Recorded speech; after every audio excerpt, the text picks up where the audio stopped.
Shofirkonlik salonchi qizning bir kuni. Ayrim odamlar aytadi, shaharga borib ishlaguncha shofirkonda ham ishlasangiz bo'ladi-ku deb. Men hali yangi ish boshlaganman. Shofirkonda hali meni hech kim bilmaydi. Ayrim ayollarimiz hali kiprik qo'yish nimaligini bilmaydi.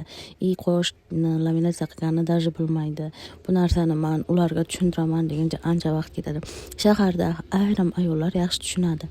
O'zimizning qishlog'imizning ayollari unchalik hali tushunmaydi. Bu yerda men o'zimizning ayollarimizni yomonlash niyatim yo'q. Prosta ozgina o'zlaringizga qaranglar, qosh, laminatsiya, kiprik haqida tushunchaga ega bo'linglar degan maqsadda bunaqa gapiryapman.